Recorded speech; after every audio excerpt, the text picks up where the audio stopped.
I got this media console because I needed something underneath our TV that would look aesthetic but also be functional at the same time.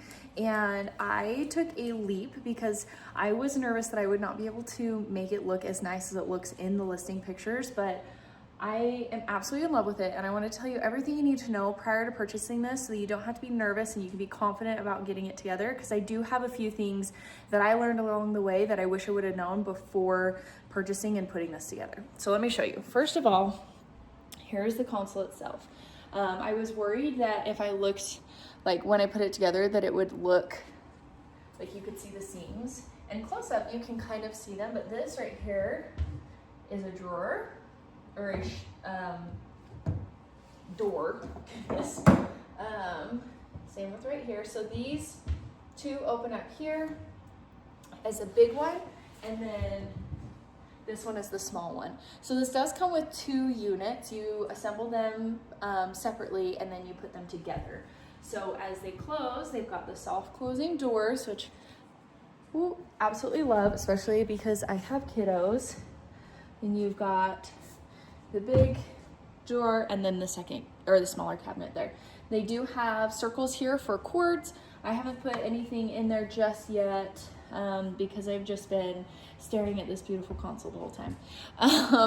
As I mentioned, you have 2 units, so you do have this seam right here, but you cannot tell from the front that it is 2 separate units. So I absolutely love that. If you don't love this, I'm sure there's some decorations or something you can put on it.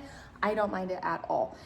So when it comes to the overall finish and the look of it, this is like a veneer wood right here, but it is pretty thick. Like, look how thick these doors are, and like the top of this is. Even the shelves right here, I would say are at least a 1/2 inch, if not more, which I was really impressed with the quality and like the sturdiness of this thing. Like, these doors are thick, which you kind of have to account for like all of these groovies and everything like that. So really impressed with the quality. I absolutely swoon over this color. This color is my absolute favorite wood color, so I was very surprised, pleasantly surprised with the color that it came out with. I don't love orange undertones and yellowy undertones. I like really like very brown woods. So if you're similar to me like that, this is the aesthetic that I love, that I go for. And so I was very happy with that. Underneath, I'm gonna show you down here. I don't know if you can see that. It does have like little feet at the bottom that it rests on, but there's not much by way of like a gap for things to go under or get stuck under. I imagine I'll probably have to like vacuum it or sweep it out or something eventually, but that's a tomorrow or next year me's problem. Instead of sweeping it under the rug, we'll sweep it under the console. Okay, so as far as the assembly itself was not very complicated.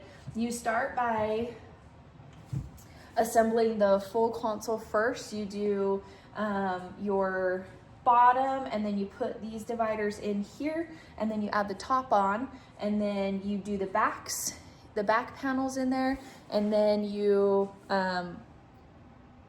put on the doors. Put it up here, put on the doors. The trickiest part and the scariest part was for me is to make sure that I had this seamless look when I put the doors on. And I'm gonna tell you exactly how I got that and what I would have done differently to make this assembly process a little bit easier. So the cool thing about this is that not only do you have soft close hinges, but you have these really cool adjustable hinges to make it so that you can have that cohesive look. So first you do these right here to help with up and down. So what I would suggest is only do these back 2 screws here, because that is like, they kind of have a little bit of wiggle room to go up and down, and make sure that you've lined it up with like the door that you're trying to match it up with. So like for me, it was up here, and you make sure that it's level on top. And then once you are sure you've got that, tighten those and then put these in and lock it into place. It's the same on top and bottom, so you have to do it on both sides. And then you have these screws here that help you move the door like to the right or the left to be able to create less of a gap or more of a gap. If you have it too close to this one, This one doesn't close all the way, or it like rubs. And then if you have too far from here, then you have a gap, right? So it's just finding that perfect in between balance. So you just twist it with a screwdriver just a teeny bit, and you can see the hinge kind of like moving in and out this way to help change it.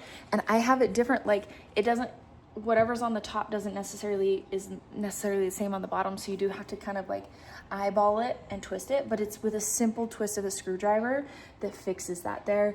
And then you also have the ability to change like how far out and far in it is with this back screw as well. I didn't have to mess with this back screw at all. It was only the making sure that it was all level was the hardest part for me up and down. So once I figured out that hack, that changed the game. Like I was able to just like cruise through it and make these like perfectly aligned, because here's my crease and there's my crease. And then once I did that and just twisted these, then I was able to line them up easily. So hopefully this video is helpful, because I absolutely am so in love with this. Oh, also it comes with little like connectors in the back. I don't know if you can see those, but you just like screw them in, and then you just push the consoles together and then they stay there. So anyways, I almost didn't get this because I was worried about the assembly and not sure that it would work out. Hopefully that helps ease your fears, because I absolutely love this piece of furniture in my home. I'm so happy that I did it. It was a bit of a train wreck at first, but once I got the hang of it, it really was so easy. So hopefully you can learn from my experience, and it can be easy for you too. And you should absolutely check this out.